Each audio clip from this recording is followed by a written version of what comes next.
Saudara-saudara terkasih, selamat pagi. Salam jumpa lagi dalam Sabda Siap Saji.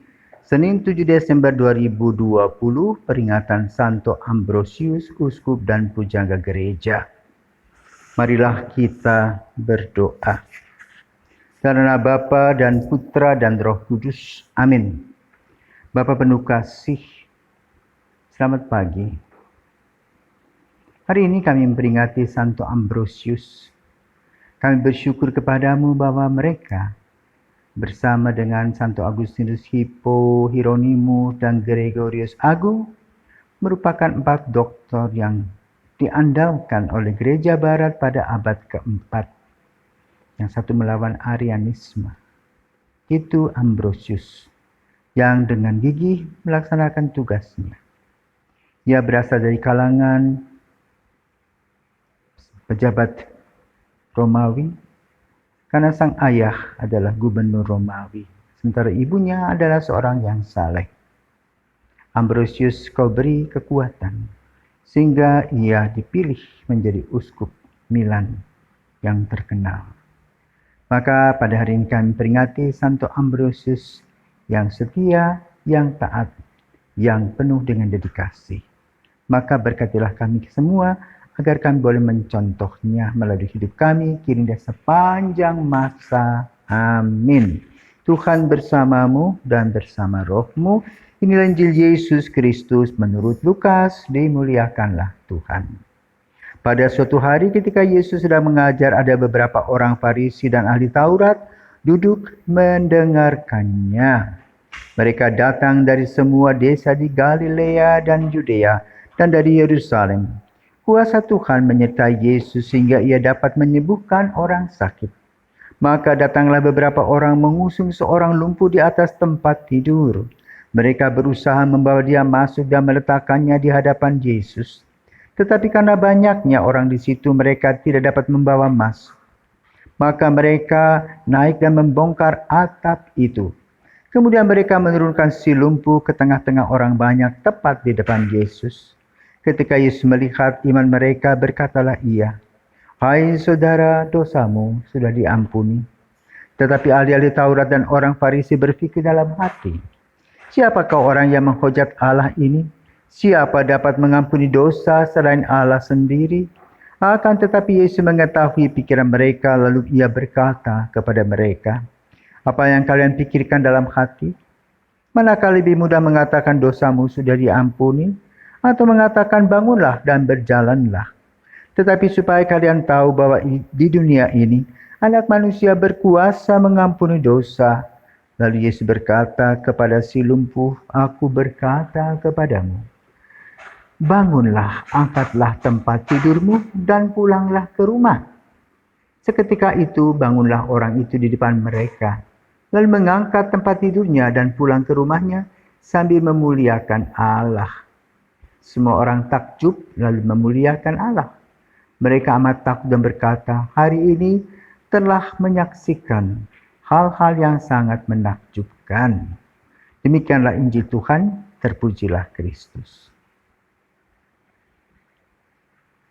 Ambrosius diteriaki untuk menjadi uskup. Maka cita-citanya kandas. Apa cita-citanya Ambrosius?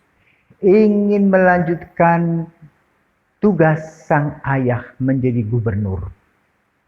Menjadi gubernur berarti hidup mewah, fasilitas cukup, uang ada, kuasa punya. Namun, jalan Tuhan berbeda. Dia harus menjadi gubernurnya Yesus. Dia meninggalkan gubernur model duniawi dan memasuki gubernuran Kristiani, yang mana membuat dirinya bersama dengan 3 orang-orang besar pada abad keempat boleh mempertahankan ajaran resmi Gereja Katolik sebagai yang kudus, Katolik, dan Apostolik. Kata apostolik inilah yang perlu dibuka. Sering orang tidak tahu apa sih artinya apostolik. Pertama, iman kita berdasarkan pengalaman para rasul yang dipilih langsung oleh Yesus. Karena itu, apa yang ditanamkan oleh para apostles atau para rasul itu berupa kerigma, Yesus yang wafat, Yesus yang bangkit, Yesus yang menyelamatkan. Itulah yang menjadi menu pewartaan utama sebagai seorang Kristiani.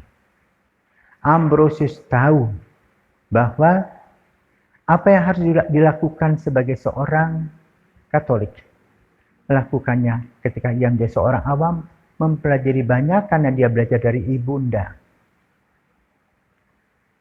Maka lalu Injil pada hari ini juga diambil untuk memperingati Santo Ambrosius. Apa yang diambil dari Injil tersebut? Kepedulian teman-teman si lumpuh. Kalau diperhatikan, ketika mereka datang ke rumah di mana Yesus berada, mereka membuka atap. Maka lalu kita bertanya, apakah orang ini sopan atau tidak sopan? Tapi mungkin bisa dilakukan karena kemungkinan besar si lumpuh tadi termasuk kerabat yang memiliki rumah. Maka si pemilik rumah tidak marah. Dan Yesus pun juga tidak menegur mereka untuk masalah etika. Tetapi yang dibicarakan oleh Yesus adalah motivasi. Bagaimana mereka membongkar rumah demi keselamatan orang yang lumpuh tadi. Dan tentu saja, kata-kata Yesus juga boleh katakan membuat para ahli kitab bertanya-tanya, mengapa dia bisa mengampuni dosa? Dan di sini sebetulnya Yesus sudah mulai menyatakan dirinya Allah. Tapi kita, khususnya para rasul saat itu, atau umat pada waktu itu belum paham apa yang dikatakan oleh Yesus. Yang ada adalah kita melihat sebagai hal yang tidak pantas, yaitu melawan ajaran Taurat. Karena yang diketahui adalah Allah Yahweh. Belum ada pandangan Allah Tritunggal.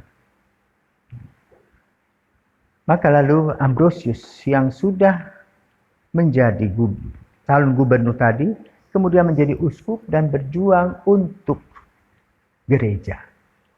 Seperti orang yang berbelas kasih tadi menggotong si lumpuh. Itulah Ambrosius. Sehingga dengan dia membuka diri kepada Kristus dalam pelayanan, gereja khususnya di Keuskupan Milano tetap bertahan sampai hari ini. Karena itu kita ada dua hal yang perlu kita perhatikan pada hari ini. Yang pertama, bagaimana kiprah dari Ambrosius yang mau berangkat bekerja untuk dunia, tetapi Tuhan tangkap menjadi pekerjanya. Yang kedua, kita melihat bagaimana usaha saudara-saudara yang mengangkut si lumpuh sampai berani membuka atap rumah orang. Yang ketiga, Yesus melihatnya sebagai satu semangat untuk berbelas kasih dan membantu, sehingga pekerjaan mereka diberkati. Yang keempat, si lumpuh tadi percaya kepada Kristus. Maka mari kita juga percaya kepada Tuhan, mari kita bekerja sama, mari kita senantiasa memuliakan Dia dalam kenyataan hidup sehari-hari. Selamat pagi, marilah kita berdoa. Bapa penuh kasih, kami mengucap syukur dan terima kasih kepadamu untuk semua hal yang telah Engkau berikan kepada 4 orang kudus, Hieronymus, Gregorius Agung, kemudian Agustinus dari Hippo, dan juga Ambrosius pada masanya. Mereka berempat seperti pilar utara, selatan, timur, barat yang memegang gereja dan memberikan penyiraman dengan air sejuk, air berkat-Mu, sehingga gereja berdiri sampai saat ini. Kami ucap syukur kepadamu, semoga Engkau juga mempersiapkan orang-orang seperti keempat orang tadi, sehingga gereja mendapatkan kesejukan dan kegembiraan bersama di dalam berkat-berkat-Mu yang berkelimpahan, demi Kristus Putra-Mu dan pengantara kami kini dan sepanjang masa. Amin.